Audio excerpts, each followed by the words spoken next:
Salve, salve, moçada, que me acompanha no canal Geografia com Dalisson Barros.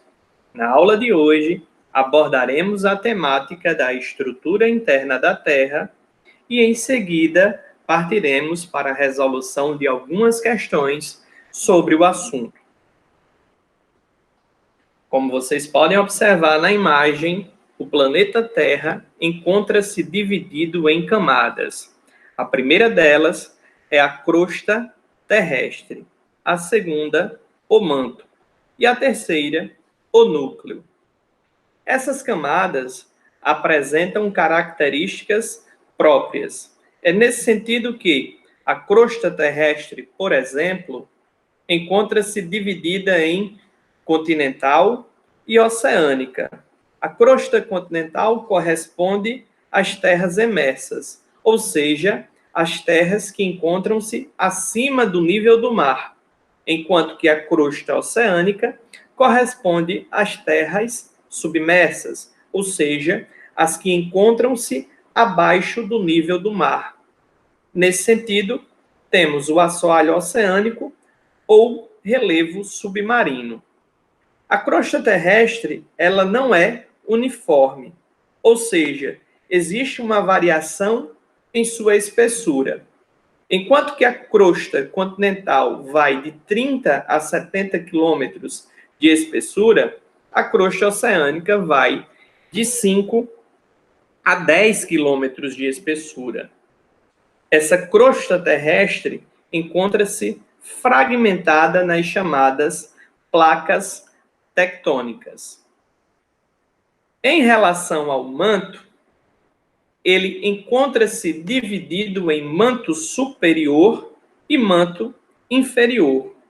No manto superior, na chamada astenosfera, encontra-se o magma, que por meio das chamadas correntes de convecção do manto, ou seja, por meio de movimentos circulares, é o responsável pelo movimento das placas tectônicas, que encontram-se flutuando sob o magma.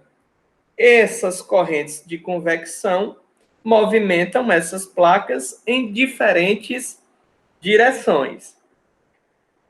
Em relação ao núcleo, ele se divide em núcleo externo, que é um composto líquido, e núcleo interno, que é um composto sólido. Essas camadas apresentam fronteiras, ou seja, se observarmos na interface dessas camadas, existem as chamadas descontinuidades. Nesse sentido, entre a crosta terrestre e o manto, encontra-se a descontinuidade de Morro ou Mohorovic. Entre o manto e o núcleo, encontra-se a descontinuidade de Gutenberg. E entre o núcleo externo e núcleo interno, encontra-se a descontinuidade de Lehmann, ou seja, uma espécie de fronteira, de um marco divisório entre uma camada e outra. Em relação ao volume total da Terra, temos que a crosta terrestre, ela corresponde a 1% do volume total da Terra. Já o manto corresponde a 83% do volume total da Terra, enquanto que o núcleo corresponde a 16% do volume total da Terra. Essas camadas podem ser denominadas por siglas. Por exemplo, a crosta terrestre pode ser denominada de cial, uma alusão a dois compostos que encontram-se em abundância nessa camada. Nesse sentido, o Si corresponde ao silício e o Al ao alumínio. Já o manto pode ser denominado de cima. Nesse sentido, essa sigla corresponde a Si de silício e Ma de magnésio. Enquanto que o núcleo pode ser denominado pela sigla NiF. Ni de níquel, Fe de ferro. Nesse momento, iremos resolver algumas questões. Peço que pare o vídeo, leia o enunciado com atenção, tente responder a questão e, em seguida, retome o vídeo para ver se você acertou a questão. No enunciado da questão diz o seguinte, é uma questão da PUC do Rio Grande do Sul. Analise o corte esquemático, croquis, a seguir, que mostra as camadas internas da Terra. Nesse sentido, você tem que analisar primeiro a imagem e, em seguida, observar o que se pede. No croquis, a camada identificada com o número 2 corresponde a qual camada do planeta? A letra A corresponde à crosta, a B à litosfera, a C à astenosfera, a D ao manto e E ao núcleo.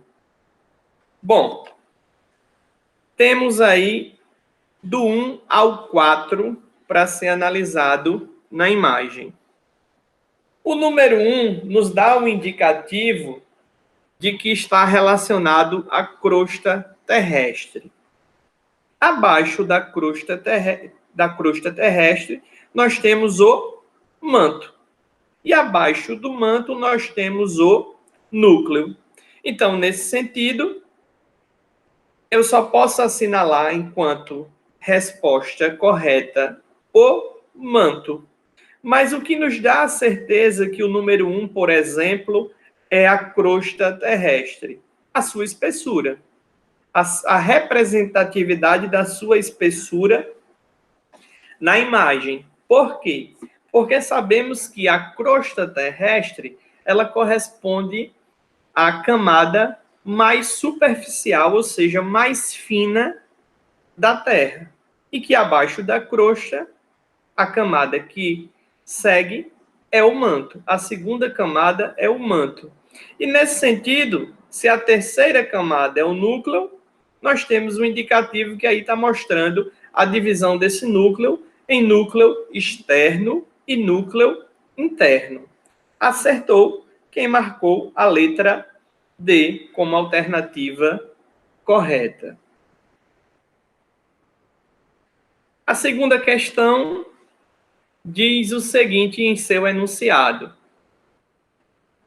A Terra não é um todo homogêneo, mas é formada de camadas que se diferenciam de acordo com a espessura, a temperatura, a densidade e os materiais que as compõem.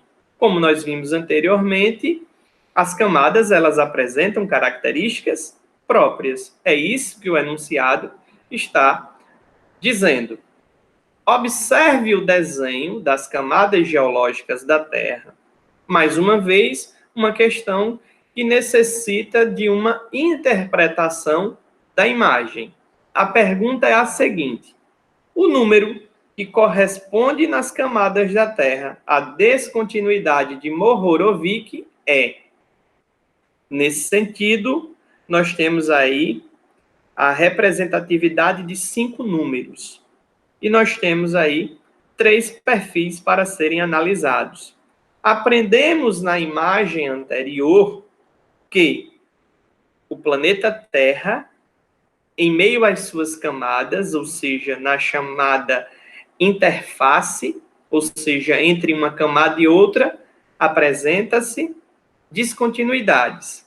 Recapitulando, entre a crosta e o manto, eu tenho uma descontinuidade de Moho ou Mohorovic. Entre o manto e o núcleo, eu tenho a chamada descontinuidade de Gutenberg. E entre os núcleos, eu tenho a chamada descontinuidade de Lehmann. Nesse sentido, eu tenho que procurar qual perfil está mostrando esse marco divisório, essa linha divisória, entre a crosta e o manto. No primeiro perfil, ele está mostrando o número 1, representando o manto superior, e o número 2 representando o núcleo externo. A pergunta é, onde se localiza a descontinuidade de Mohorovic? Não é no manto superior e não é também no núcleo externo. Na segunda imagem, nós temos aí a representatividade do número 3 na parte superior da litosfera e o número 4 na chamada mesosfera. Nesse sentido, sabemos que a descontinuidade de Mohorovic não fica na parte superior da litosfera, nem tampouco fica na parte da mesosfera, que corresponde aí ao manto inferior. A terceira imagem mostra o número 5 em cima da linha divisória entre a crosta e o manto. Nesse sentido, eu tenho que a alternativa correta é a letra E. Acertou quem marcou o número 5, enquanto correspondente à descontinuidade de Mohorovic.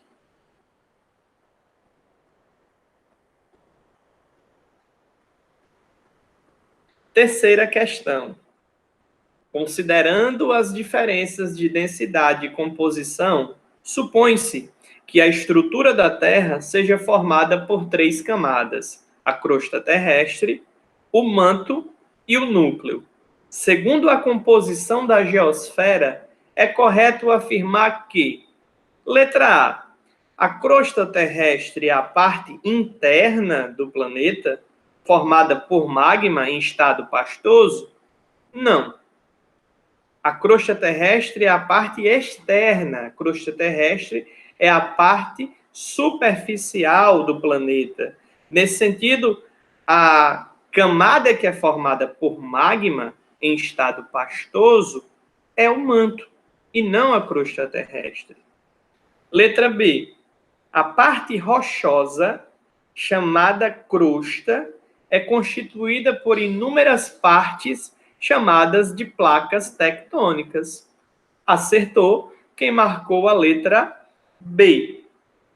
Por quê? Porque vimos que a crosta terrestre ela se divide em crosta continental e crosta oceânica, e essa crosta ela encontra-se fragmentada nas chamadas placas tectônicas. Letra C.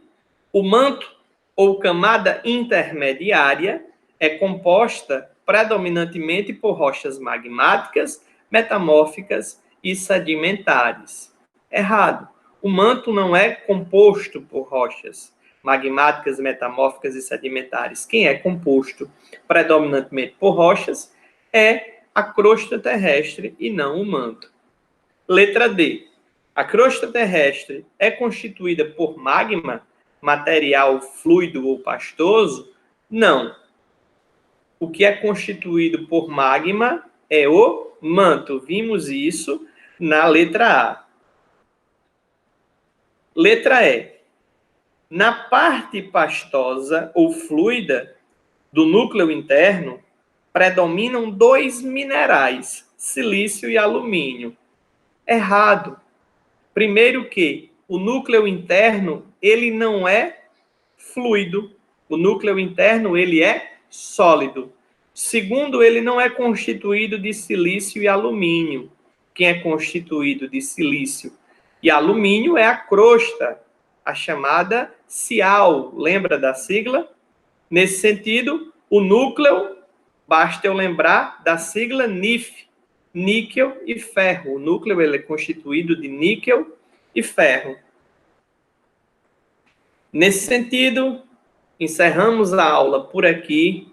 Um forte abraço.